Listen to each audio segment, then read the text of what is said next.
नमो ज्ञानेश्वरा नमो ज्ञानेश्वरा। निवृत्ती उदारा सोपान देवा। मुक्ताबाई नमो त्रिभुवन पावनी। आद्यत्रय जननी देवांची जयांचे केलिया स्मरण। होय सकळ विद्यांचे अधिकरण। तेचे वंदू श्री चरण श्री गुरूंचे ते नमस्कारोनी आता।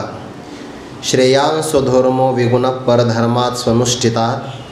स्वभाव नियतम कर्म कुर्वन्नाप्नोति किल्बिषम। आगा आपला हा स्वधर्म आचरणी जरी विषम। तरी पहावा तो परिणाम फळेले जेणे।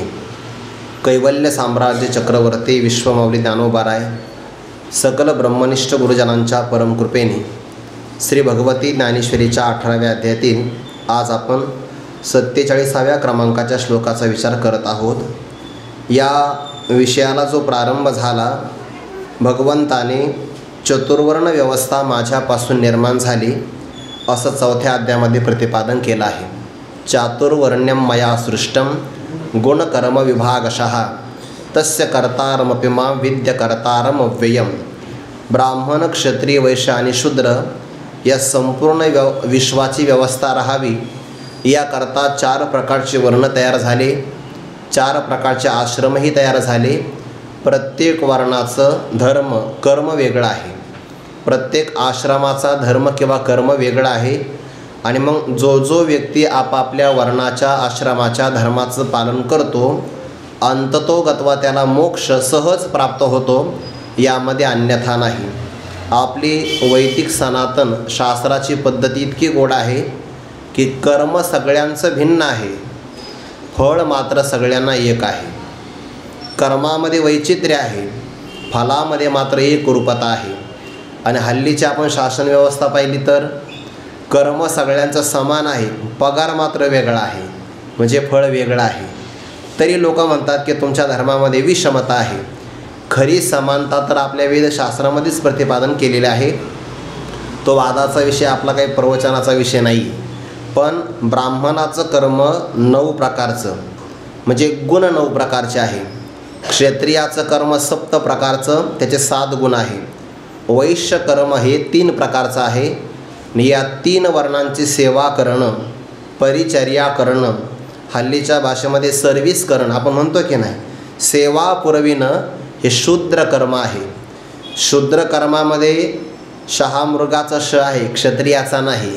म्हणून शूद्र कर्म हे काही क्षुद्र कर्म नाही, म्हणजे हलकं कर्म नाही, ते सगळं चांगलंच कर्म आहे। सेवा चांगलीच आहे की नाही। जे ज्ञानाचा पुरवठा ते तर सेवा हा दारवंटा। सेवेनं जर आपल्याला ब्रह्मज्ञान प्राप्त होत असेल तर सेवा नावाच्या कर्माला ते कनिष्ठ आहे असं म्हणू नये।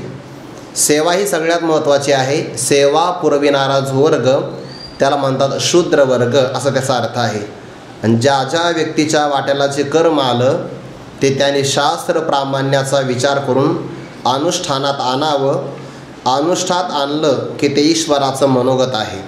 ज्या व्यक्तीच्या वाट्याला जे विहित कर्म आलं ते माझ्या परमात्म्याची मला झालेली आज्ञा आहे, एवढा जर आपला कर्माकडे पाहण्याचा उच्च भूमिकेचा दृष्टिकोन असेल तर आपल्याला आपल्या कर्मामध्ये कंटाळा येणार नाही। कल्पना करा, एखादी माता भगिनी जर म्हणत असेल स्वयंपाक करणं हे ईश्वराचं मनोगत आहे, तर स्वयंपाक करताना तिला कंटाळा येणार नाही। घरी कंटाळा नाही येत, पण सप्ताहामध्ये कंटाळा येऊ शकतो। म्हणून तिथं सप्ताहामध्ये जर आपण गेलो तर ते भाकरी चपाती, जर तिला असं वाटलं की हे ईश्वराची सेवा आहे तर स्वयंपाक रुचिकर होईल किंवा सुपाच्य स्वरूपाचा होईल, त्याची अडचण कोणाला येणार नाही। किंवा एखादा शेतकरी म्हणत असेल की चांगल्या प्रकारचा शेती व्यवसाय करणं हे ईश्वराने मला दिलेलं कर्म आहे, ही ईश्वराची सेवा आहे, आज्ञापालन आहे, तर त्याला आपल्या कर्मामध्ये कंटाळा येणार नाही। विद्यार्थ्याला असं वाटलं की हे कर्म करणं, अभ्यास करणं हे ईश्वराची सेवा आहे, तर त्याला अभ्यासामध्ये कंटाळा किंवा प्रमाद येणारच नाही। देशाचं रक्षण करणारा सैनिक म्हणेल की देशाचं रक्षण करणं हे माझं कर्म आहे, ईश्वराची स्वकर्म कुसुमांची विरा पूजा केली होय अपारा तोषा लागी, तर त्याला आपलं देशाचं रक्षण करतानाही कोणत्याही प्रकारची हानी वाटणार नाही। याच्यापेक्षा पुढं सरकारी कार्यालयामध्ये काम करणाऱ्या सगळ्या सरकारी अधिकाऱ्यांना जर असं वाटलं की हे सगळं काम करणं माझ्याकडून घडणारी ईश्वराची सेवा आहे, तर आपल्याला भ्रष्टाचाराला थोपविण्याकरता नवीन कायदा करायची गरजसुद्धा राहणार नाही. का? कारण त्या अधिकाऱ्यांनाच ते वाटलं पाहिजे. काल आपण विचार केला, 50-50 हजाराचा पगार असतो आणि बिचारा कष्टकऱ्या शेतकऱ्याकडून एखादा कागद घेण्यासाठी 200, 400, 500 रुपयाची लाच मागतो. लाजही वाटत नाही, मागतो की नाही? का? कर्माकडे पाहण्याचा दृष्टिकोन नाही आहे. त्यांना असं वाटतं जोपर्यंत आपण ऑफिसमध्ये आहे तोपर्यंत वरूनही कमवावं, वरून म्हणजे शासन व्यवस्थेतून, आणि टेबला खालूनही कमवावं असं वाटतं की नाही? का? कर्माकडे पाहण्याचा भूमिका दृष्टिकोनच वेगळा आहे. पण जर प्रत्येकाला हे वाटलं की माझ्या वाट्याला आलेलं कर्म हे माझ्या ईश्वराची सेवा आहे. ज्ञानोबांची किती गोड ओवी आहे, मनोनिविहित क्रिया केली नव्हे तयाची खुन पाळिली, जयापासून काली आकाराभूते सर्वात्मक ईश्वर आहे, जो अनंत ब्रह्मांडाचा नायक आहे. आता जेवढा मोठा व्यक्ती असेल तेवढी त्याला प्रसन्न करण्याकरता लागणारी साधना मोठी लागेल की नाही? पण आपल्या भारतामध्ये हे वैशिष्ट्य आहे, सर्वात्मक ईश्वराला प्रसन्न करायचं आणि द्यायचं काय? फक्त आपल्या वाट्याला आलेलं कर्मानुष्ठान द्यायचं आहे. जीव अल्प आहे, त्या अल्प जीवाने केलेलं कर्म हे अल्पच आहे. फक्त भावना ईश्वरार्पण, अहंकाराचा परित्याग आणि फलासक्तीचा अभाव यातून कर्म केलं तर भगवान म्हणतात हीच त्याची पूजा आहे. अपारा तोषा लागी होई, आणि मग त्या प्रसादाने ईश्वर प्रसन्न झाला की त्याला वैराग्य नावाचं फल प्राप्त होतं. वैराग्य संतांच्या कृपेने मिळतं, वैराग्य ईश्वराच्या प्रसादाने मिळतं. वैराग्य प्राप्तीचा दुसरा उपाय नाही. किंवा तैसी संसाराया समजता चानी जे जे अनित्यता तै वैराग्य दवडिता पाठी लागे. वैराग्यामध्ये ईश्वराचा वेध लागतो, आणि एकदा ईश्वराचा छंद किंवा वेध लागला की त्याला जगातले सगळे सुख दुःखदायकच वाटतात, रममांत होत नाही. ते आपण गौतम बुद्धांचं उदाहरण पाहत असतो. उदाहरण या अंगाने फक्त घ्या. जेव्हा ते जन्माला आले, ज्योतिषाने त्यांचं ते भविष्य पाहिलं. राजाला सांगितलं हा राजपुत्र आहे, पण याला जीवनामध्ये कधीसुद्धा आजारी व्यक्ती, वृद्ध अवस्थेतला व्यक्ती आणि मृत्यू प्राप्त झालेला प्रेत यांचा कधीही संबंध नजरेला येऊ देऊ नका. या तिघापैकी जर एखादाही प्रसंग यांच्या नजरेत आला तर हे त्यात क्षणाला राज्य सोडून जातील. सगळी सुखाची अनुकूलता आहे. गौतम बुद्धांच्या वडिलांनी, त्याचं अगोदरचं नाव काय आहे? सिद्धार्थ, हे त्यांचं नाव आहे अगोदर. त्यांनी सांगितलं राजाने यांच्या असणाऱ्या सेवेमध्ये एकसुद्धा म्हातारा व्यक्ती आला नाही पाहिजे. सगळे तरुण अगदी 16 ते 25 वयोगटातले सगळे सेवक, तारुण्य अवस्थेतले. ज्याचा केस पिकला आहे तो रद्द, त्याला पेन्शन सुरू, पण कामाला नाही यायचं, असे सगळे व्यवस्थेला लावले. पण योग असा येत असतो, प्रारब्ध प्राप्त असणारा प्रसंग चुकत नाही बघा. भोग्य ते त्रिशुद्धी न चुके, आणि बुद्धी हे होणारा सारिकी ठाके. बुद्धी तशा प्रकारची प्राप्त झाली. एक वेळेस सर्वांना चुकून ते आपल्या सेवकाला, एका सेवकाला बरोबर घेऊन निघाले. राज्यातून परिक्रमा करता करता त्यांना एक असणारा वृद्ध व्यक्ती दिसला, जो कमरेतून वाकलेला आहे, पूर्ण कमरेतून वाकलेला, काठीच्या आधाराने चालतो आहे. त्याने आज तागात ते कधी पाहिलंच नव्हतं. सेवकाला विचारलं हा काय प्रकार आहे? मी राजमहालामध्ये पाहतो तर सगळे तरुणच व्यक्ती आहे, त्यांच्याकडे पाहिलं की प्रसन्नता वाटते, आणि आपल्या राज्यामध्ये असा कोण व्यक्ती आहे जो कमरेतून वाकलेला आहे, अस्थिपंजर झाला, चेहरा म्लान झाला, ज्याच्याकडे पाहिल्यानंतर असं कसं तरी वाटतं आहे? कोण? तरी राजा. हा शरीराचा धर्म आहे. जायते अस्ति वर्धते विपरिणमते, हा त्यातला प्रकार आहे. ज्याच्या अगोदर गुलाबासारखे गाल असतात त्याचेच गाल नंतर आतमध्ये जातात. शरीराचा धर्म आहे हा. ही वृद्ध अवस्था आहे. म्हणे ही सगळ्याला येते हो, तुम्हालाही काही दिवसांनी येणारच आहे. तुमच्या शरीराला पश्चाताप वाटला बघा. आपण दररोज अंत्यसंस्कार पाहतो किंवा अंत्यसंस्काराला आपण दररोजही जातो, पण आपल्याला मात्र परिणाम होत नाही. ते अंतःकरणाची शुद्धता असावी लागते. पाहिलं, पुढे गेले, एक व्यक्ती आजारी दिसला, बलवान होता, अशक्त झालेला. म्हणे हा खोकतो काय मोठ्याने, याला नेमकं काय झालं? म्हणे शरीरामध्ये रोग दबलेले असतात, निमित्त झालं की ते प्रगट होतात. कुपथ्य केलं किंवा अपथ्य केलं की रोग बाहेरच येतात. हा, ते झोपलेले असतात ना, आणि जर त्यांना आहार घेतला की ते जागे होतात. किंवा ज्वर धातुगत अपत्याचे मिश पाहात जालिया आत बाहेरी व्यापी ते प्रगट होतात.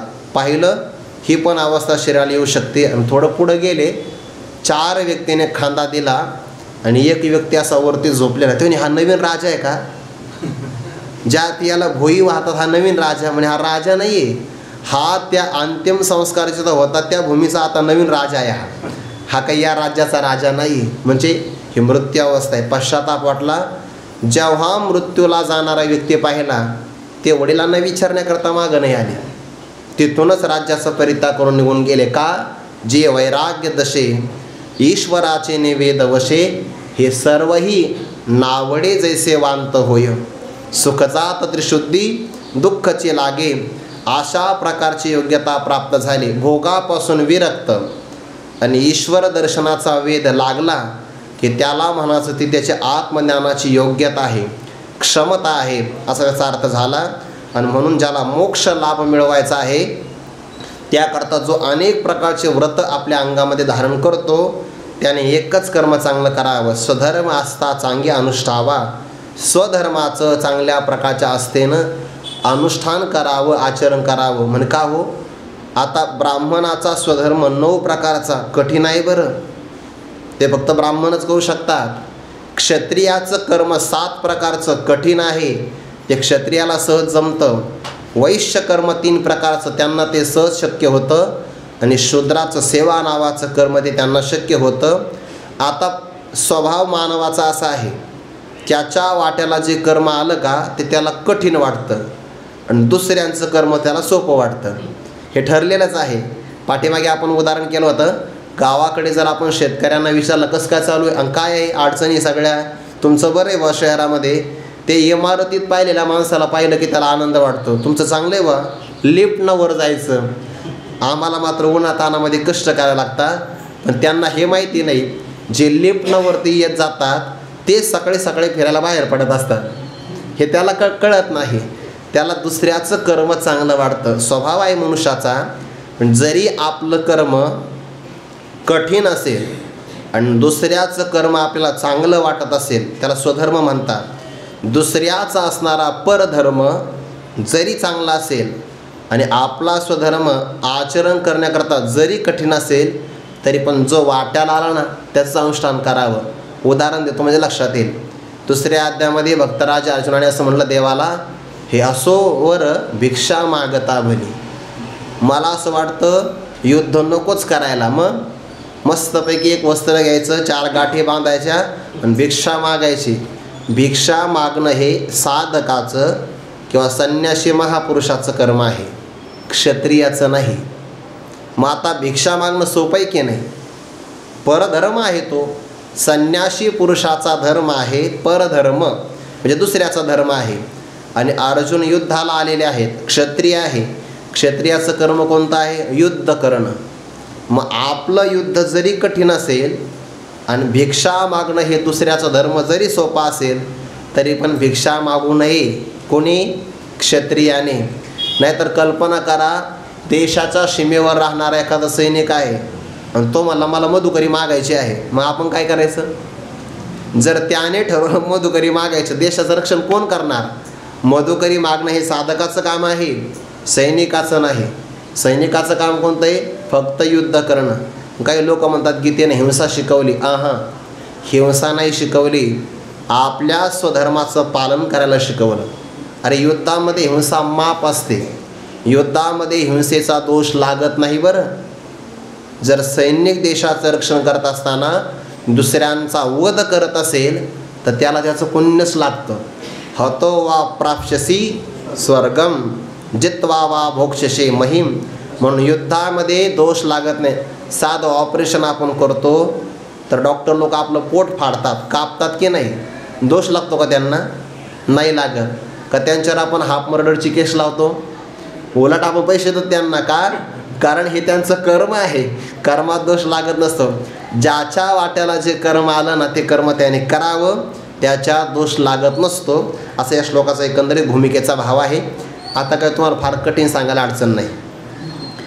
पदच्छेद असा आहे, श्रेयान स्वधर्म विगुण परधर्मात स्वनुष्ठिता स्वभावनियतम कर्म कुर्वन न आपनोती किल्बिषम. सरळच अर्थ आहे श्लोकाचा. परधर्मात स्वनुष्ठिता, इथे स्वसंधी काय नाही, सुअनुष्ठितात, ते त्या सुमधला जो उ आहे आणि पुढे अनुष्ठितातमधला यांची झाली संधी, यानादेश बहुतेक. परधर्मात स्वनुष्ठितात सुअनुष्ठितात असा त्याचा अर्थ होतो. दुसऱ्याचा चांगल्या प्रकारे अनुष्ठानामध्ये येणारा धर्म आणि त्यापेक्षा विगुण विगुण म्हणजे कठीण, जरी सर्व स्वधर्म आपला कठीण असेल तरी पण श्रेयान तो कल्याणकारक आपल्याला आहे, प्रशस्त तर आहे. दुसऱ्याचा आचरण करण्याकरता सोपा आहे आणि आपला धर्म आचरण करण्याकरता कठीण आहे. तरी पण जर आपण आपल्या भूमिकेचा विचार केला तर कल्याण करणारा दुसऱ्याचा धर्म आपल्याला उपयोगाचा नाही, आपलाच धर्म आपल्या उपयोगाचा आहे. हा झाला पहिल्या पूर्वपदाचा अर्थ. भाव असा आहे, स्वभावनियतम कर्म कुर्वन किल्बिषम न आपनोती. भक्तराज अर्जुनाने पहिल्या अध्यायामध्ये म्हटलं आहे, पापमेवा श्रेयदस्मान हत्वैताना तताईनाहा. या आतताईंना जर मारलं युद्धामध्ये तर मला पापच प्राप्त होईल की नाही. भगवान म्हणतात, नाही अर्जुना, स्वभावनियतम कर्म, ब्राह्मण क्षत्रिय वैश्य आणि शूद्र या प्रत्येकाला स्वभावाने नियत केलेलं कर्म आहे. आणि जो जो आपलं नियत कर्म वाट्याला आलेलं कर्म करतो, किल्बिषम न आपनोती, किल्बिष म्हणजे पाप किंवा दोष, तो दोषाला प्राप्त होत नाही. म्हणून कर्माच्या बाबतीमध्ये संदेह घेऊ नये की माझं कर्म केल्यानंतर मला दोष लागेल की काय, लागत नसतो. हा त्याचा अर्थ झाला. इथला एक अर्थ झाला कोणता, याचा भाव सरळ सरळ सांगतो आता. ब्राह्मणाचं कर्म ब्राह्मणाने करावं, त्याने असं म्हणू नये माझं कर्म फारच कठीण आहे, क्षत्रियाचं कर्म चांगलं आहे.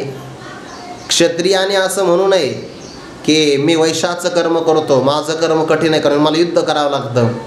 वैश्याने असं म्हणू नये की मला व्यापारामध्ये फार मोठं नुकसान सोसावं लागतं, मी दुसऱ्यांचं कर्म करेन. भलत्याने भलत्याचं कर्म करू नये, हा झाला एक पहिला अर्थ. म्हणून स्वधर्माचं पालन करावं, परधर्माचं अनुष्ठान करू नये. श्लोकानुसार अर्थ झाला. आता हल्लीच्या काळातला अर्थ सांगतो. हिंदू धर्मामध्ये जन्माला आलेल्या लोकांनी आपला धर्म जरी कठीण असेल तर सोडू नये, कारण धर्मवीर संभाजी महाराजांनी बलिदान दिलं, परधर्माचा स्वीकार नाही केला. आणि एखादा व्यक्ती काही लोभाने दुसऱ्या धर्मांचा स्वीकार करत असेल तर परधर्मो भयावह स्वधर्मे निधनम श्रेयः परधर्मो भयावह. स्वधर्मामध्ये मेलेलं चांगलं आहे, पण तर परधर्मामध्ये सुखाने राहणं सुद्धा नरकाला जाणं आहे. जे लोक आपल्या धर्माविषयी आस्था नसताना दुसऱ्यांचा धर्म स्वीकारतात, ऐका, तो जर दुसऱ्या धर्मात गेला तर दुसऱ्या धर्मातही कायमचा राहील. कशावरून? जितक्या सहजगत्या त्याने हिंदू धर्म सोडला तितक्या सहजगत्या जर त्याला प्रलोभन मिळालं तर तो त्यालाही सोडू शकतो. याचा अर्थ जे माणसं धर्मांतर करतात ते कोणत्याही पक्षाचे एकनिष्ठ कार्यकर्ते नसतात, होऊच शकत नाही. लोभी आहे की नाही, तांबिक आहे, लोभी पुरुषाला नरक ठरलेला आहे. म्हणून स्वधर्मामध्ये मेलेलं चांगलं. आपल्या धर्माचं परिपालन करत असताना किती कष्ट होऊ द्या, पण परिणाम पाहिला तर कल्याणाकरता फक्त आपलाच धर्म महत्त्वाचा आहे. दोन्ही अर्थाने हिंदू धर्मसुद्धा आपल्याकरताच महत्त्वाचा, आणि त्या धर्मात राहून जे जे कर्म आपल्या वाट्याला आलेलं आहे ते कर्माचं अनुष्ठान म्हणजे आपला स्वधर्मच आहे, तोच आपण करावा. यावर आता ज्ञानोबाराय स्पष्टीकरण सांगतात. अगा आपला हा स्वधर्म आचरणी जरी विषम, तरी पाहावा तो परिणाम फळेल जेणे. अगा अरे अर्जुना, आपला हा स्वधर्म, आपला म्हणजे ब्राह्मणाचा ब्रह्मधर्म, क्षत्रियाचा क्षात्रधर्म, वैश्य आणि शूद्रांचा त्यांच्या त्यांच्या वाट्याला स्वधर्म. स्वधर्म ऐकण्याला सोपा असतो, आचरण करायला कठीण असतो. थेरी सोपी असते, प्रॅक्टिकल कठीण असतं. तसाच प्रकार आहे हा. हे स्वधर्माचं गुणगान आपण करतो की नाही? ते प्रवचन ऐकायला सोपं आहे, जेव्हा ते अनुष्ठानामध्ये येईल तेव्हा आपल्याला त्यातले संकट कळत असतात. म्हणून आचरण करण्यामध्ये जरी विषम, जरी कठीण वाटला तर सुरुवातीचं काठिण्य लक्षात घेऊ नका. त्या काठिण्यामध्ये साधना केल्यानंतर शेवटी परिणाम त्याचा काय होणार आहे ते पहा. तरी पाहावा तो परिणाम फळेल जेणे, जेणे परिणाम तो फळेल पाहावा. परिणाम म्हणजे शेवटची अवस्था. आपण स्वधर्माचं अनुष्ठान केलं की त्याचा परिणाम काय होणार? ऐका आता परिणाम. स्वधर्म निष्काम कर्मातून केला की ईश्वर प्रसन्न होतो, त्याला वैराग्य सिद्धी मिळते.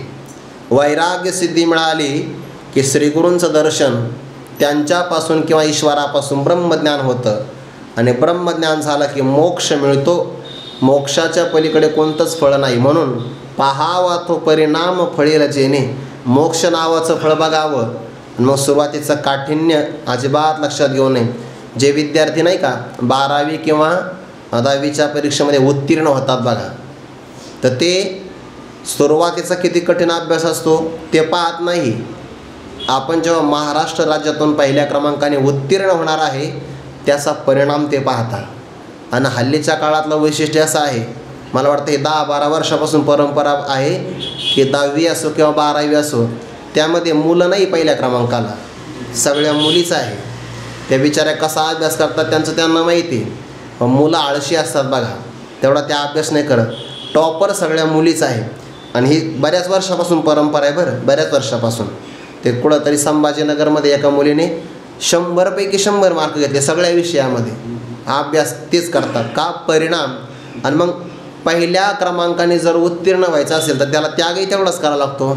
पहिला त्याग मोबाईलचा, दुसरा त्याग टी व्हीच्या चॅनलचा, हा त्यागच करावा लागतो. ते विद्यार्थी 9वीची परीक्षा झाली की दुसऱ्या दिवशी 10वीचा अभ्यास करतात.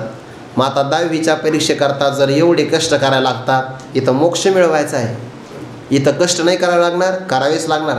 आळशी मनुष्य व्यवहारातही कामाचा नाही, परमार्थात अजिबात कामाचा नाही.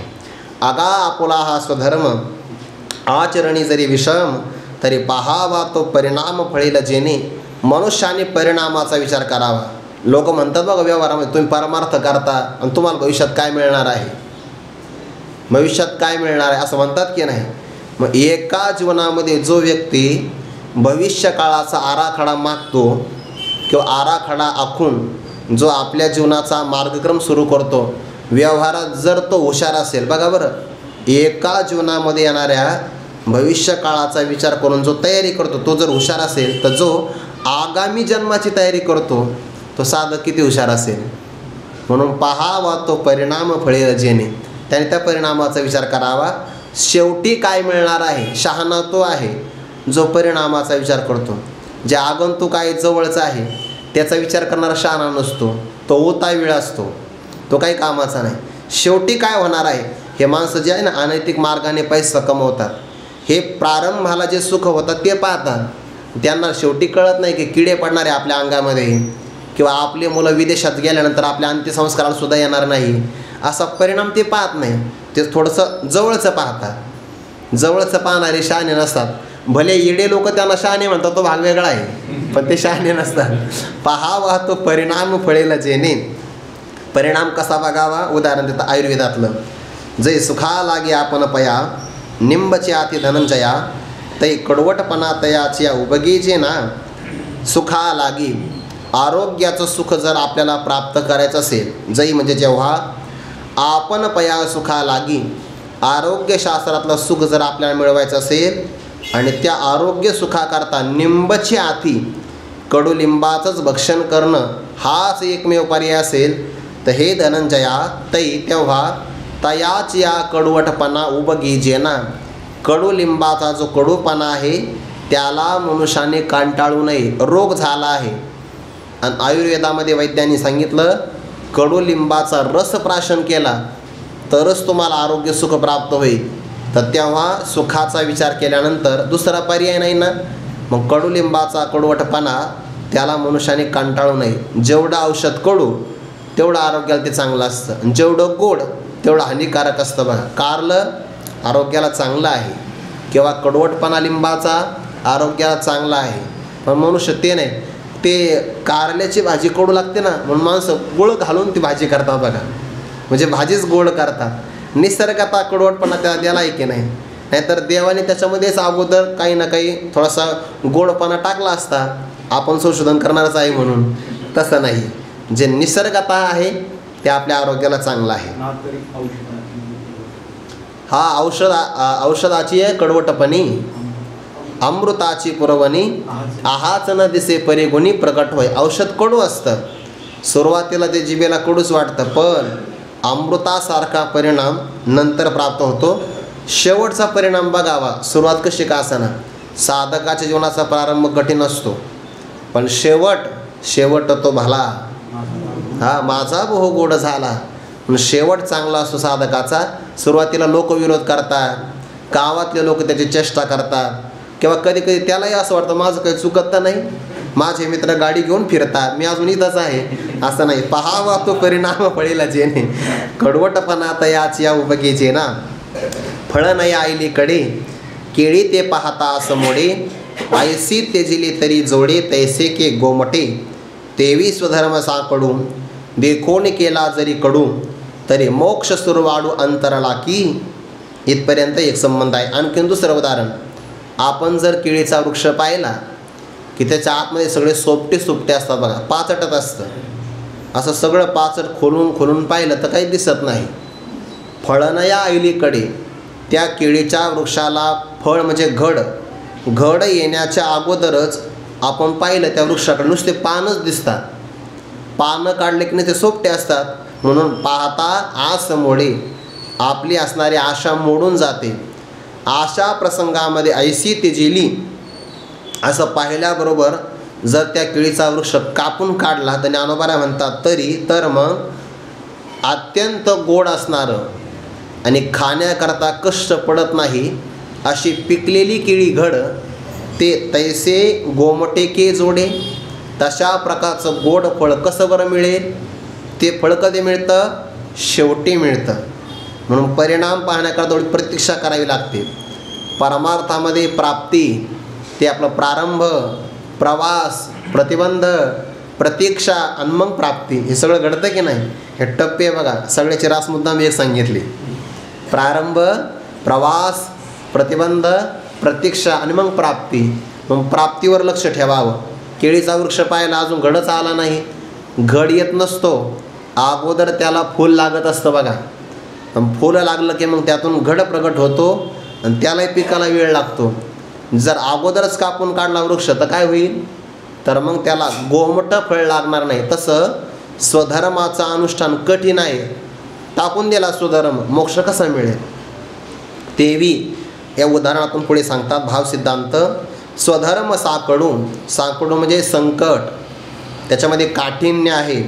आणि काठिण्य पाहिलं स्वधर्माचं, देखोन केला जरी कडू म्हणजेच काय? कठीण आहे, योग्य नाही, टाकूनच दिला तर ज्ञानोबा म्हणतात तर मग मोक्ष सुरवाडू अंतरला की.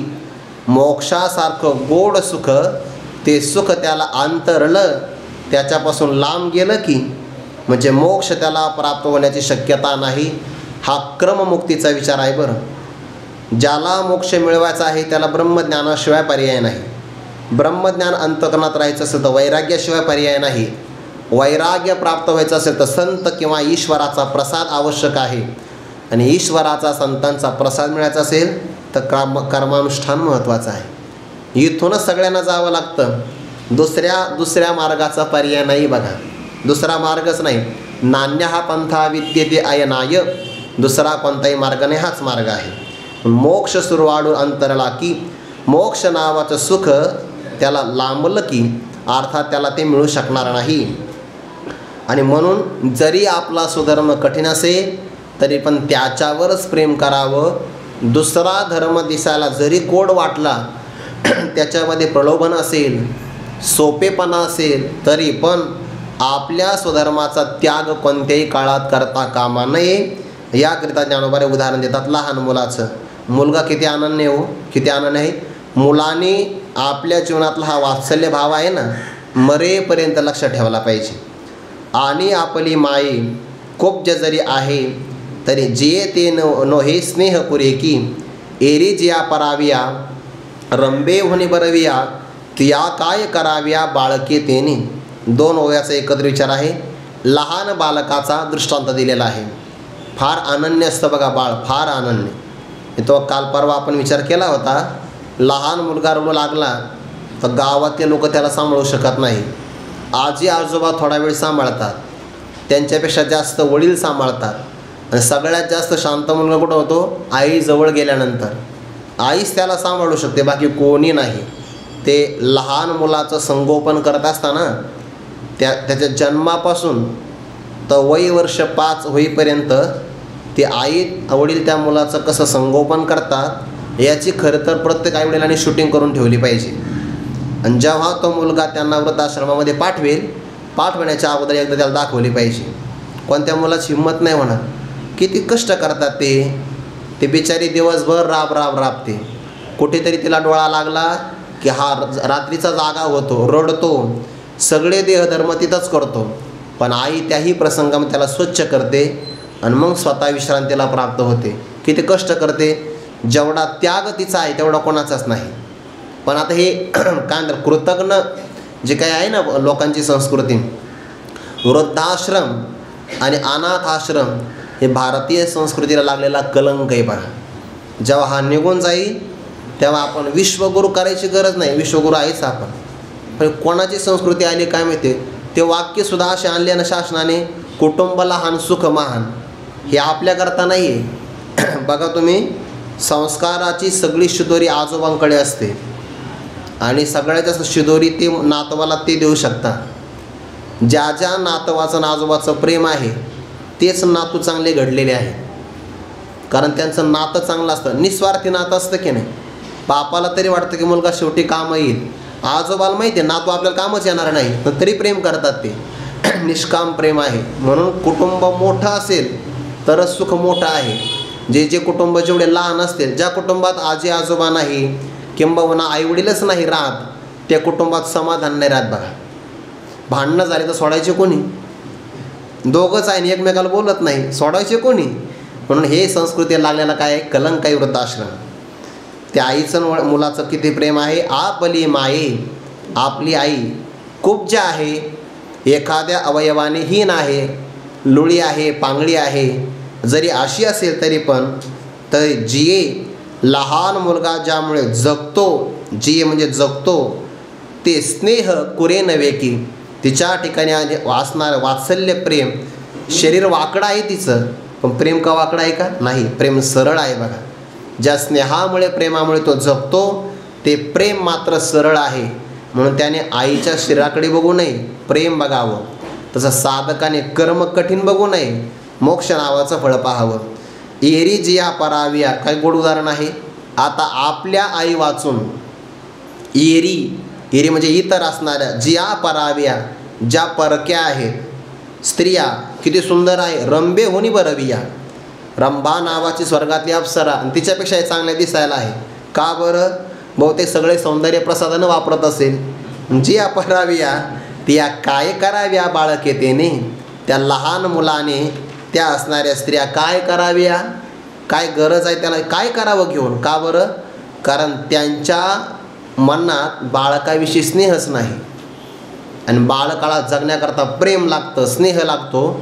तो स्नेह फक्त आईकडे आहे, परक्या स्त्रियाकडे नाही. म्हणून बघा किती सुंदर जरी स्त्रिया आल्या आणि लहान मुलाची आई खूप जे आहे उभा केली समोर, तो मुलगा कोणाकडे धावेल? लहान मुलगा आपल्या आईचा स्वीकार करेल. त्याला बाकीचं काही घेणं नाही, सोनं असो अलंकार असो काही, फक्त आई पाहिजे. ते गुरुवारी राऊतबाबू उदाहरण सांगत असतात, काही लहान मुलं हट्टी असतात बघा, हट्टी, खूपच हट्टी असतात. ते थोडेसे झोपतात ते, पण जागं झालं की रडतात. आणि मग आईला घरकाम करायचं असतं, मग त्या आईला असं वाटतं याच्यासोबत जर राहिलं तर घरकाम होणार नाही. मग लहान मुलगा गुंतून राहायला पाहिजे की नाही. मग त्याला गुंतविण्याकरता ते काही खेळणी देतात. मग एखाद्या लहान मुलाला चेंडू दिला जातो, तो बिचारा चेंडू घेतला की शांत बसतो. काही मुलं त्याच्यातही थांबत नाही, रडतात. मग ती आई त्याला एखादी बाहुली देते. बाबाचं उदाहरण आहे, माझं नाही. मग काही लहान मुलं बाहुलीत गुंतून राहतात. मग काही अशा हट्टी असतात, ते चेंडूही पाहत नाही, बाहुली पाहत नाही, चारचाकी गाडी पाहत नाही, ट्रॅक्टरही पाहत नाही, क्रेनही पाहत नाही, फक्त आईच. मग आई म्हणते हा कुठून जन्माला आला काय माहिती, माझ्याशिवाय राहतच नाही म्हणे हा. जेव्हा आई त्याला उचलून घेतला कडीवरी तेव्हा तो शांत होतो. दुसऱ्या किती स्त्रिया जरी आल्या समजून सांगायला नाही ऐकत तो. येरीच या पराविया रंबे हुनी बरविया त्या काय कराव्या बाळके. तिने झालं पहिलं उदाहरण.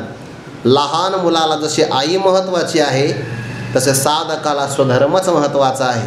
पण दुसऱ्या धर्मात सोपापणा आहे असू द्या, पण आपल्या तो उपयोगाचा नाही. दुसरं उदाहरण देतात. आगा पानिया हुनी बहुवे तुपी गुण की राहे परे मीना काय होय असणे तेथ. तुपामध्ये सगळ्यात मोठे गुण असतात बरं.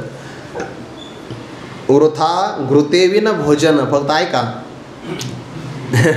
ज्या जेवणामध्ये तूप नाही ते जेवण व्यर्थ आहे, व्यर्थ. जेवणामध्ये तूप अवश्य असावं. गावरान गाईच्या दुधापासून तयार झालेलं तूप एक थेंब जरी असेल तरी तो सगळ्या आरोग्याला पुष्ट करणार असतो. म्हणून तुपा वाचून जेवू नये. आता हे आपण जास्त नाही पाळत, पण जे काही चाणाक्ष लोक, हुशार लोक असतात ना, ते पहिला घास तुपाचाच घेतात. तुपाशिवाय जेवत नाही. भातावर वरणावर तूप असावं किंवा चपातीवरही तूप असावं. गुरुवारी मारुती बाबा सांगत असतात आपल्याकडं नाही बघा. व आपण जर उत्तर भारतामध्ये गेलो ना, तिकडचं कुत्रंसुद्धा ते फुलका असतो ना, फुलका, त्याला तूप लावल्याशिवाय खात नाही. काय किंमत असं राव, आपल्यापेक्षा भाग्यवान आहे ते. जर त्याला तुपा वाचून फुलका मिळत, बरं तसंही खात नाही ते. त्याला जवळ घ्यावं लागतं, त्याच्या पाठीनं हात फिरवावा लागतो आणि मग कुठंतरी ते कुत्रं ते फुलका खातं. बाग सोडून द्या, पण तुपा वाचून मात्र जेवण करू नये. तुपामध्ये गुण आहे की नाही, सगळ्यात जास्त गुण तुपामध्ये आहे. पण आता एखादा मासा, त्याला म्हटलं तुपामध्ये गुण किती चांगले आहे, तो तुपामध्ये राहील का, नाही राहणार. का, त्याला जगण्याकरता तूप नाही, पाणी महत्त्वाचं आहे. तसं एखाद्या दुसऱ्या धर्मामध्ये सुलभपणा खूप चांगला आहे हो, प्रलोभनं चांगले आहे. ते आपल्याला नोकरी देतील, बंगला देतील, आणखीन काय देतील, पण मोक्षाकरता आपलाच धर्म आपल्या उपयोगात पडणार आहे. अरे अर्जुना, पान या हुनी बहुवे, पाण्यापेक्षाही पुष्कळ तुपी, म्हणजे तुपामध्ये गुण किरा आहे. तुपामध्ये सगळे गुण आहे, पण थोडासा वेळ मार्ग करावा, प्रतीक्षा करावी लागते बरं. हळदीमध्ये गुण चांगले आहे. ते आपल्याकडे म्हणा आहे ना, पी हळद हो गोरी. त्या हळदीमध्ये खरंच गुण चांगले आहे, पण आज हळद पिली की लगेच गोरेपणा येत नाही. त्याला थोडी प्रतीक्षा करावी लागते. किंवा तूप खाल्लं की रूप लगेच येत नाही, त्याला थोडी प्रतीक्षा करावी लागते. गुण चांगले तुपामध्ये, सगळे आरोग्याला चांगले आहे. ते रसायन आहे तूप. फक्त ऐका, सकाळी जर आपण 1 चमचा तूप दररोज कोमट पाण्यामध्ये घेतलं तर ते सगळ्या अवयवाला पुष्ट करणार आहे, पोषण करणार.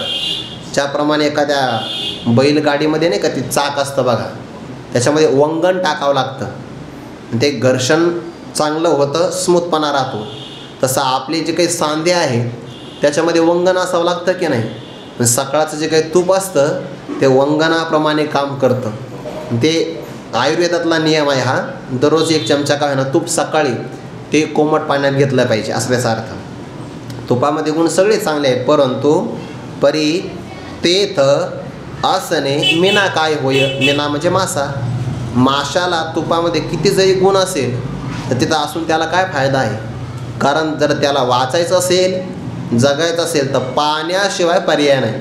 जीवना वेगळी मासोळी तैसा तुका तळमळी. केव्हा हे असो मीना उदक तुटता मीना, असं म्हटलंय की नाही. माये पडोने बाळक काळे नेता एकुलते एक, होय का उदक तुटता मीना. माशापासून जर पाणी तुटलं तर त्याला तत्क्षणीच मरण मांडे. जळचारा जळ सांडे तत्क्षणी मरण मांडे. जिवंत राहायचं असेल स्वधर्मतेने पाडे, विसंबू नये. स्वधर्म बरोबर उदाहरण आलं बघा 3ऱ्या अध्यायामध्ये. त्याप्रमाणे स्वधर्माला विसरू नये, इतका महत्त्वाचा स्वधर्म आहे. मीना काय होय असणे तेथ. आणखीन उदाहरण देतात. आता ही उदाहरणं कशा करता दिली होते. अगोदरचे उदाहरणं आपला स्वधर्म कठीण आहे आणि दुसऱ्यांचा चांगला आहे, तरी पण आपलंच अनुष्ठान करावं. हे उदाहरणाचा ओघ बघा. आपली आई खूप जे आहे दुसऱ्या स्त्रिया चांगल्या आहे पण बालकाने तिचा स्वीकार करावा. तुपामध्ये गुण चांगले आहे, पाण्यामध्ये गुण कमी आहे, पण माशाने पाण्याचा स्वीकार करावा. पण का हो, हे तुम्ही सांगितलं. पण आपला स्वधर्म कठीण असताना तो आपल्याला उपकारक कसा, याकरता पुढचं दृष्टांत देतात. पै आघव्या जगा जे विख, ते विख किडिया पियुख, आणि जगा गुळते देख मरण ते तया, म्हणून जे विहित जया जेने, फिटे संसाराचे धरणे, क्रिया कठोर तरी तेने तेच करावी. या दोन वयाचे एकत्र विचार आहे बरं. आघविया जगाचे विख, आघविया म्हणजे सगळ्या जगाला जे विख म्हणजे विष आहे, मारक आहे. यात निसर्गामध्ये कीटक आहे बघा, ते काही कीटक आपोआपच तयार होतात. जर तुम्ही धान्य ठेवलं तर त्याच्यामध्ये आपोआप काही काही किडे तयार होतात. तांदूळ ठेवले तर त्याच्यामध्ये अगोदरच आळ्या तयार होतात. ते कुठून होतात त्यांचं त्यांना माहिती, पण निसर्गातून तयार होतात बघा. किंवा गाईच्या शेणाच्या गोवऱ्या वगैरे असतात की नाही, त्या जर आपण खूपच झाकून ठेवल्या तर त्याच्यामध्ये विंचू तयार होतात. हे आपोआप तयार होतं, आपोआप म्हणजे असतातच ते प्राणी. अंडज, जारज, श्वेतज आणि उद्भिज, त्यापैकी श्वेतज आहेत. म्हणजे एखाद्या ओलाव्यापासून तयार होतात. किंवा घाण पाणी वाहत असेल तर त्यात आळ्या तयार होतात, त्याला श्वेतज म्हणतात. जसे काही अंड्यातून तयार होतात, काही जारातून तयार होतात, काही बीजातून तयार होतात उद्बीज, आणि काही श्वेतज म्हणजे घामातून तयार होतात बघा. एखादा व्यक्ती स्नानच करत नसेल आणि त्याच्या अंगातून नुसता घाम येत असेल तर त्या घामातून सुद्धा काही काही जंतू तयार होतात. ते आपल्याला दिसत नाही, पण जेव्हा खाज येते तेव्हा कळतं की जंतू तयार झाले म्हणून. ते तसे तयार होतात. तसे काही काही कीटक जे असतात ते अशा घाणीतून तयार होतात. त्यापैकी एक निसर्गात कीटक आहे, त्याला विख किडा असं म्हणतात बघा. विख किडा इथं आला आहे. तो सगळ्या जगाला जे विष असतं मारक, ते विष त्याला अमृताप्रमाणे तारक असतं. म्हणून विषामध्ये राहणारा किडा जर विषात टाकला ना तर जगतो बघा. अलीकडचं उदाहरण समजण्याकरता आपल्या वारकरी संप्रदायामध्ये एक मोतीराम महाराज होऊन गेले. मोतीराम महाराज फळेकर, त्यांच्या पायाला जखम झाली होती. त्या जखमेमध्ये चुकून असा पू तयार झाला. त्या पुवामध्ये काही आळ्या तयार झाल्या. तर ती आळी अशी बाहेर राहत नसायची. काही लोकांनी त्यांच्या न कळत ते पट्टी सोडली, त्यातल्या आळ्या बाहेर काढल्या, अशा मोकळ्या जागेत टाकल्या. त्यात तळमळ करायला लागल्या. का? आता पू म्हणजे काय आहे, विषाप्रमाणेच आहे की नाही, विषाप्रमाणेच आहे. पण ते मोतीराम महाराज म्हणले, बेटा ये तेराही खाना आहे. त्या आळ्या घेतल्या, पुन्हा जखमी सोडल्या आणि वस्त्र बांधून घेतलं. म्हणजे त्यांना जर आपण दुधामध्ये टाकलं त्या आळ्याला, तर दूध अमृताप्रमाणे पाहे पा दूध पवित्र आणि गोड अमृताप्रमाणे आहे. पण जगाला जे अमृत आहे ते त्या आळ्यांना आवडत नाही, त्यांना पू आवडतो. पोय पंकीचे किडे काय चिळसे घेते, आघविया जगाचे विख, सगळ्या जगाला जे विष आहे ते मात्र विषामध्ये राहणाऱ्या किड्यांना अमृताप्रमाणे असतं. आणि जगाला जे गुळ आहे, गोड आहे पदार्थ, तोच त्यांना मरण देणारा होतो. ना आपण विषातल्या किड्यांना विष दिलं सुखात राहतात, आणि त्यांना आपण जर खाण्याकरता गोड असणारा गुळ दिला तर ते मरतात. म्हणून गुळ ते देख मरण दे तया. तशाच प्रकारचा आहे, जरी आपला स्वधर्म कठीण असेल तरी तो राहण्याकरता योग्य आहे. आणि दुसऱ्याचा गुळाप्रमाणे जरी गोड असेल तर तो मात्र आपल्या अधपतनाला कारण आहे, असा इथला अर्थ घ्या. म्हणून जे विहित जया जेने, फिटे संसाराचे धरणे, क्रिया कठोर तरी तेने तेच करावी. म्हणून जे विहित कर्म आपल्या वाट्याला आलं असेल आणि जेने संसाराचे धरणे फिटे, ज्यामुळे संसाराचा असणारा बंधन आपल्यातून सुटून जाईल, म्हणजे काय, आपल्याला मोक्ष प्राप्त होईल, अशा प्रकारची क्रिया जरी आपली कठोर असेल. कठोर क्रिया कोणाची असते हो? क्षत्रियाची. म्हणजे लोक म्हणतात ना, गीतेने हिंसा शिकवली. जर भगवद्गीतेने हिंसा शिकवली नसती तर भारत देशाचं रक्षणच झालं नसतं. रक्षणाकरता जेव्हा परकीय लोक आक्रमण करतात तेव्हा युद्धच करावं लागतं, आणि युद्धामध्ये हिंसा होतच असते. आपलं फक्त अर्धच वाक्य पाठ आहे, अहिंसा परमो धर्म. पुढचा अर्धा श्लोक माहितीच नाही. धर्म हिंसा तथैवच, धर्माकरता केलेली हिंसासुद्धा धर्मच आहे. एवढंच फक्त आपल्या मनामध्ये बिंबवलं. आपल्या सगळ्या देवांच्या हातामध्ये अस्त्रशस्त्र आहे आणि आपणच कसं काय हिंसेचे एवढे पुजारी झालो काय माहिती नाही. आत्मरक्षणाकरता केलेली हिंसासुद्धा महत्त्वाची आहे. जर तुम्ही एखाद्याने गालामाग मारली तर दुसरा गाल पुढं नाही करायचा. मारली की त्याला परत कोणालाच मारायची हिंमत नाही झाली पाहिजे. एवढी ताकद असावी आपल्यामध्ये. म्हणून अहिंसा परमो धर्म महत्त्वाचंच आहे, पण त्याहीपेक्षा धर्मरक्षणाकरता केलेली हिंसासुद्धा धर्मच आहे. क्रिया कठोर तरी त्यांनी त्याची करावी. जरी क्रिया आपली कठोर असेल तरी पण त्याने तीच क्रिया करावी. क्षत्रियाने असं म्हणू नये क्रिया सोपी भिक्षा मागण्याची, मग आपण भिक्षाच मागू.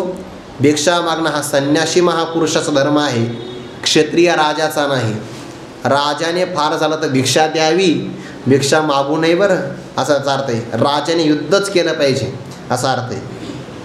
नाथ महाराजांनी जनार्दन पंतांना भावसमाधी लागली तर त्या प्रसंगामध्ये युद्ध केलेलं आहे.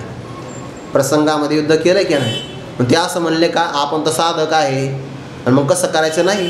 प्रसंग आला ना, क्रिया कठोर तरी त्याने तेच करावी, तेच केलं पाहिजे. दुसऱ्याचं आचरण केलं तर काय होईल. एरा पराचारा बरविया, दुसऱ्याचा पराचार बरवा आहे. ऐसे होईल टेकलेया, पण त्या पराचाराचा परकीय आचरणाचा जर टेकला म्हणजे आश्रय केला म्हणजे आचरण केलं तर काय होईल. पायाचे चालणे डोया केले जैसे होय. दुसऱ्यांचा परकीय आचार चांगला आहे आणि आपण जर तो आचरण आपल्या अंमलामध्ये आणला तर काय होईल. चालणं काम कोणाचं आहे. पायाचं. मग ते काम कोणी करावं. पायानंच करावं. नाही म्हणलं मी आता डोक्यानं चालणार आहे. डोकं नाही, डोक्यानं चालतो म्हणजे डोकंच नाही ना असा अर्थ होय की. पायाचे चालणे डोया केले जैसे होय. पायाचं चालणं डोक्याने केल्यासारखं होईल. उलट डोकं वापरावं आणि मग पायाने चालावं व्यवस्थित असा अर्थ आहे त्याचा. दुसऱ्याचं आचरण जरी चांगलं असेल करूच नाही. या लागी कर्म आपले, जे जाती स्वभावे असे आले ते करी तेने चिंतिले कर्म बंधाते. यासाठी जे आपलं कर्म आहे कसं आलं ते बघा. जे जाती स्वभावे आले असे, मी अन्वय करतो बरं का वाचताना. जाती स्वभावे असे आले, जाती स्वभावे आले असे. जे कर्म आपल्या जातीनुसार आपल्या स्वभावानुसार आपल्या वाट्याला आलेला आहे ते कर्म जो करी, जो साधक करतो तो विजय संपादन करू शकतो. कशावर. तरी तेने चिंतिले कर्म बंधाते. कर्माचं जे काही बंधन आहे की नाही, चांगलं आहे का. कर्माचं बंधन कर्माने जिंकता येतं. अज्ञानाचं बंधन आत्मज्ञानाने दूर करावं लागतं आणि कर्माचं बंधन कर्माने सोडावं लागतं. कर्मे कर्मबद्धता मुमुक्ष सोडविले पंडसुता, जैसा रसरीती मरता राखेला विषय. लोखंड कापायचं असेल तर लोखंडच लागतं. हिरा कापायचा असेल तर हिराच लागतो. अंगातलं विष घालवायचं असेल तर त्याला प्रतिविषच घ्यावं लागतं. कर्माचं बंधन कर्माने सोडवावं लागतं. अज्ञानाचं बंधन ज्ञानाने सोडावं लागतं. दुसरं सांगू का थोडंसं. ब्रह्मज्ञानाचं बंधन ब्रह्मज्ञानाने सोडावं लागतं. जर आपण पंचदशी वाचली तर आपल्या लक्षात येईल. जसं मी देह हे ब्रह्मज्ञान आहे तसं मी ब्रह्म हे सुद्धा ब्रह्मज्ञान आहे. तुम्ही असं ब्रह्मज्ञानाकरता एवढा प्रयत्न करावाच लागतो. कारण समान सत्तेमध्ये साधक बाधक व्यवहार घडतो की नाही. भ्रमाला घालवायचं असेल तर ब्रह्मज्ञानच लागत असतं. तुका म्हणे अहम ब्रह्म आड येऊनेदी भ्रम. तो भ्रम या भ्रमाला घालवतो आणि निखळ ब्रह्म आपल्या हातात देऊन तोही निघून जातो असं त्याचा अर्थ आहे. म्हणून या करितेने चिंतिले कर्मबंधाते. कर्मबंधाला तो जिंकून घेतो. म्हणून अर्जुना कर्माचं अनुष्ठान करावं आणि या दोन वयाचं एकत्र विचार आहे पुढ्या. आणि स्वधर्माची पाळावा, परधर्म तो गाळावा. हा नियम हे पांडवा न केजेची पै, तरी आत्मादृष्ट नव्हे तव कर्म करणे का ठाये. आणि करणे तेथ आहे आयासाधी. स्वधर्माची पाळावा, परधर्म तो गाळावा. स्वधर्माचंच अनुष्ठान करावं आणि परधर्म म्हणजे दुसऱ्याचा धर्म गाळावा म्हणजे टाकावा. हा जीवनामध्ये नियम करावा. आणि एखादा करत नसेल तर ज्ञानोबा म्हणतात हा नियम ही पांडवांना किजेची पै. जर एखादा साधक हा नियम करत नसेल, स्वधर्मानुष्ठान परके धर्माचा त्याग करत नसेल, तर मग त्याला आत्मदर्शन होणार नाही. बरं, आत्मदर्शनाकरता वैराग्य महत्त्वाचं, म्हणून वैराग्याकरता स्वधर्माचं अनुष्ठान महत्त्वाचं. तर त्याला आत्मदर्शन होणार नाही, म्हणजे आत्मज्ञान मिळणार असं नाही. आणि आत्मज्ञान होणार नाही एवढं नवल नाही, जोपर्यंत आत्मज्ञान होणार नाही तव कर्म करणे का ठाई. तोपर्यंत कर्म करण्याची प्रक्रिया बंद राहते का? अजिबात नाही. आत्मदर्शनाकरता कर्म महत्त्वाचं आहे, कारण कर्मानेच योग्यता मिळते. स्वधर्माचा अनुष्ठान परकीय धर्माचा त्याग हा नियम जर केलाच नाही तर आत्मदर्शन होणार नाही. आणि आत्मदर्शनाचा अभावी जो अज्ञानी पुरुष आहे त्याच्या हातून तर कर्म घडतच आहे. अज्ञानी पुरुषाकडून सुद्धा प्रारब्धाने कर्म घडतं आहे, तर अज्ञानी पुरुषाकडून का घडणार नाही. तोपर्यंत कर्म करणे का ठाई. कर्म करणं कसं बरं बंद होईल. आणि मग कर्म जर करायचं म्हटलं तर आणि करणे ते तर आहे आयासाधी. ज्या ठिकाणी कर्म करायचं त्या ठिकाणी कष्ट हे अगोदरच आहे. कोणतंही कर्म करा त्यामध्ये कष्टच आहे. एखादा म्हणेल की माझ्या कर्मात कष्ट आहे, मी माझ्या कर्माचा त्याग करेल आणि दुसऱ्याचं अनुष्ठान करेल, तर अरे अगोदर तर कमी कष्ट होते, दुसऱ्या धर्मात तर जास्त भोगावे लागतील. कारण तो आपल्याला परिचितसुद्धा नसतो, तिथले नियमही माहिती नसतात ना. आपल्याच धर्मामध्ये जगणं आणि मरणं चांगलं आहे. कसे कष्ट असतात ते पुढच्या श्लोकातून सांगतील. विचार आपण उद्या करू. कुंडली कवरधारी विठ्ठल श्री ज्ञानदेव तुकाराम मौली ज्ञानेश्वर महाराज की जय. जगद्गुरु तुकाराम महाराज की जय. सद्गुरु जोग महाराज की जय.